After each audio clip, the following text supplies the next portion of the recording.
Comment réagir quand on souhaite montrer qu'une famille de vecteurs d'un espace vectoriel E est une base de E? Tout dépend de la situation dans laquelle on est. Situation 1. On ne connaît pas la dimension de l'espace vectoriel dont on veut montrer que F est une base.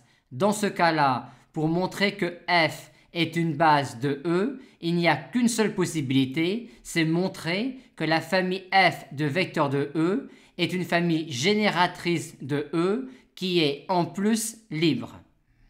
Situation 2, c'est la situation où on connaît déjà la dimension de E. Dans ce cas-là, on ne passera jamais par là pour montrer que F est une base de E, mais le plus souvent, dans cette situation-là, pour montrer que F est une base de E, on montrera uniquement que F est une famille libre de vecteurs de E qui a autant de vecteurs que la dimension de E. Il est clair que ceci est nécessaire pour que F soit une base de E, mais pourquoi est-ce suffisant? Car si vous appliquez le théorème de la base incomplète à la famille F, vous vous retrouvez avec une famille qui est une base de E et qui comporte donc autant de vecteurs que F. Par conséquent, la famille complétée qui est une base de E n'est rien d'autre que F. Et l'intérêt numéro 1 de passer par là pour montrer qu'une famille de vecteurs de E est une base de E quand on connaît la dimension de E et que l'on échappe ainsi à devoir montrer que F est une famille génératrice de E, ce qui est souvent le point le plus délicat.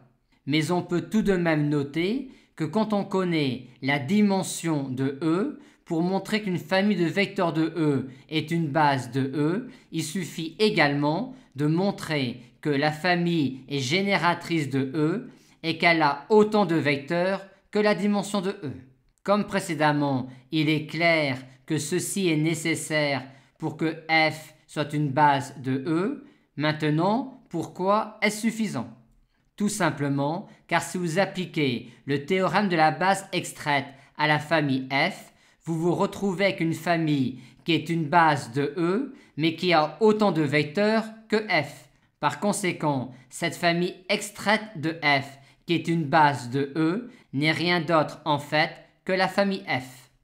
Aussi, quand on ne connaît pas déjà la dimension de E, pour montrer qu'une famille de vecteurs de E est une base de E, on doit non seulement montrer que la famille est une famille libre de vecteurs de E, mais qu'elle est aussi génératrice de E. Par contre, quand on connaît la dimension de E, pour justifier que F est une base de E, il suffit uniquement soit de montrer que la famille est libre, soit de montrer que la famille est génératrice de E, et d'ajouter en plus que la famille contient autant de vecteurs que la dimension de E. Et si en plus de connaître la dimension de E, vous connaissez une base de E, on pourra alors utiliser l'outil matriciel pour étudier si la famille de vecteurs de E est une base de E. Pour cela, on commence par vérifier que la famille a autant de vecteurs que la dimension de E. On écrit ensuite les composantes des vecteurs de la famille dans la base B de E que l'on connaît déjà. Et regardez alors si la famille F de vecteurs de E est une base de E, revient exactement à regarder si les colonnes de ces composantes dans la base B de E que l'on connaît déjà forment une base de l'espace vectoriel des colonnes à n coefficients. Et c'est le cas si et seulement si la matrice ainsi formée est une matrice inversible.